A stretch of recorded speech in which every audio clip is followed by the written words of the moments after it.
कार्तिक जी, all India NEET exam में 1203वीं rank प्राप्त करने पर आपको बहुत बहुत हार्दिक शुभकामनाएं। धन्यवाद। प्रदेश सभा भवन राजस्थान की ओर से आयोजित इस प्रतिभा सम्मान समारोह में आपका बहुत बहुत अभिनंदन। धन्यवाद। मैं आपसे ये जानना चाहूँगा कि आपने नीट ही क्यों चुना? मेरे को शुरू से ही ऐसे फील्ड में जाना था जिससे मैं लोगों की मदद कर सकूँ, और उसमें मेडिकल के अंदर साइंस बायोलॉजी में मेरा शुरू से इंटरेस्ट था। तो उसके बाद मैंने जैसे चीज़ें करते गए तो मुझे और चीज़ें इंटरेस्ट हो गया कि ह्यूमन बॉडी कैसे काम करती है, चीज़ें कैसे चलती है। तो उस चक्कर में मैंने नीट ही चुना मेडिकल में जाने।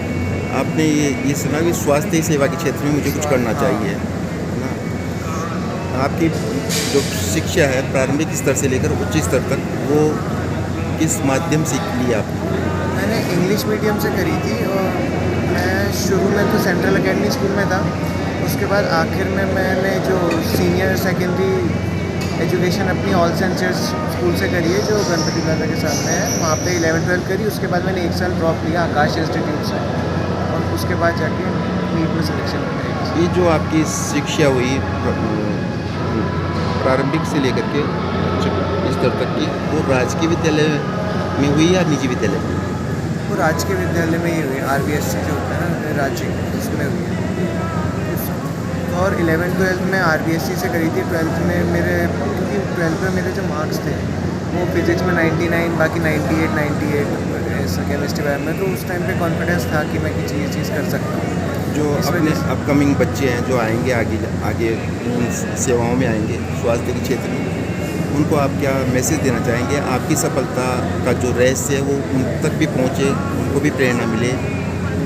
सर मैं बताऊँ, मेरे केस में तो ये हुआ था कि मेरे को ये रियलाइज़ हुआ था कि पहली बार कि पढ़ाई और ये चीज़ें कितनी इंपॉर्टेंट है। लेकिन ऐसा नहीं कि अगर आप पढ़ रहे हो तो सिर्फ पढ़ो, उसके साथ आपको कुछ ऐसी चीज़ करनी चाहिए जिससे आपका माइंड डाइवर्ट हो सके थोड़ा। क्योंकि अगर आप सिर्फ पढ़ते रहोगे तो एक टाइम पे ऐसा आएगा कि आप ना पढ़ पाओगे ना और कुछ कर पाओगे, और आपका दिमाग ख़राब ही होता है, कहने का मतलब बोरियत हो जाएगी। बोरियत हो जाएगी। तो वो चीज़ है कि आप अगर पढ़ रहे हो तो नॉर्मल कोई स्पोर्ट्स भी खेलो ताकि बैलेंस बन सके, क्योंकि अब बैलेंस बनेगा तभी माइंड ज़्यादा अच्छा काम कर सकता है। तो आपने इसको इजी वे में लिया, वैसे नहीं लिया कि कोई मोटिवेशन लेकर के कि मुझे ऐसा सर उसको हवा नहीं बनाया माइंड में। हाँ, माइंड में हवा नहीं बना सकते, क्योंकि अगर आप किसी चीज़ के बारे में बहुत ज़्यादा सोच लोगे ना तो वो चीज़ करना बहुत ज़्यादा मुश्किल हो जाता है। आपकी सफलता में महत्वपूर्ण योगदान पारिवारिक दृष्टि से किसका मानते हैं? महत्वपूर्ण योगदान पारिवारिक दृष्टि से मेरे घर वालों का ही है। मम्मी पापा और मेरे भैया हैं, एक भैया, उनने ही बोला था कि तुझे करना चाहिए, उन्हें सपोर्ट करा था, घर वालों ने पूरा सपोर्ट किया इसलिए। स्वास्थ्य के क्षेत्र में जाने की प्रेरणा स्वयं स्वप्रेरित हो या किसी से ली है? सर मुझे स्वास्थ्य के क्षेत्र में चीज़ें सीखना अच्छा लगता था शुरू से।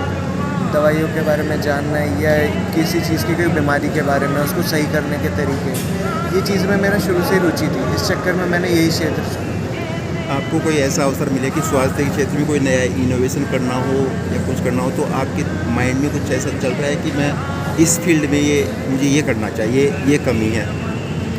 सर स्वास्थ्य के क्षेत्र में जैसे कई ऐसी दवाइयाँ हैं जो इस टाइम पे इंडिया में नहीं मिलती, और कई इंपॉर्टेंट ऐसी बीमारियों की, तो मैं ये कोशिश करूँगा कि वो दवाइयाँ फ्यूचर में यहाँ पे मिल सके, अवेलेबल हो सके या यहाँ पे बन सके, ताकि आसपास के लोगों को भी मदद मिले उस चीज़ में और उनकी बीमारियों भी जल्दी से जल सके। एक शिक्षक होने के नाते मैं आपसे ये अपेक्षा करूँगा कि आप लोगों को एलोपैथी के साथ साथ योग और आयुर्वेद का भी और उनकी जीवन शैली के बारे में भी अपने प्रिस्क्रिप्शन में बताएं उनको।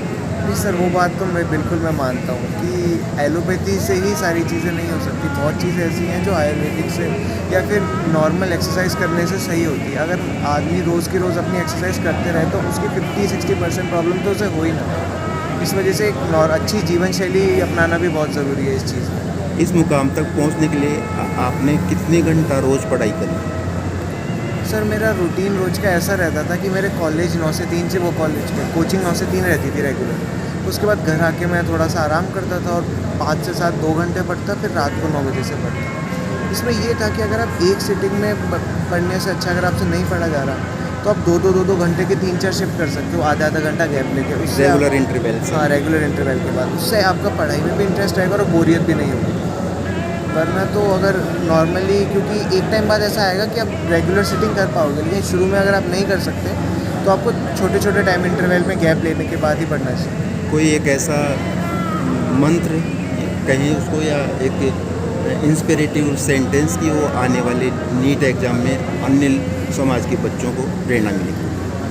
सर मेरे हिसाब से तो जो मेन इसमें की है सर, ये चीज़ हासिल करने की, या कोई भी चीज़, वो हार्डवर्क ही है। क्योंकि अगर किसी में टैलेंट भी है तो बिना हार्डवर्क के उस चीज़ को नहीं कर सकता। तो अगर कोई नॉर्मल इंसान है और मान लो किसी में पहले से ही टैलेंट है, अगर टैलेंटेड आदमी हार्डवर्क नहीं करेगा तो फेल वो भी होगा। तो हार्डवर्क अगर आप करोगे तो आपको सक्सेस मिलेगी, चाहे लेट मिले लेकिन मिलेगी। मेन की इसमें हार्डवर्क ही है सर। अगर आप ये सोचोगे कि मैंने इतनी मेहनत करी फिर भी नहीं हुआ और छोड़ दोगे मेहनत करना, तो उससे नहीं होगा सर। क्योंकि मेरी भी 12th के साथ में मैंने 12th के साथ दिया था, लेकिन मैंने ऐसा कोई सीरियसली नहीं दिया था। तो उस टाइम पे नहीं हुआ, तब जाके मुझे समझ में आई इस चीज़ की अहमियत। उसके आप बाद कहना चाह रहे हैं कि परिश्रम ही सफलता की कुंजी है? हाँ सर।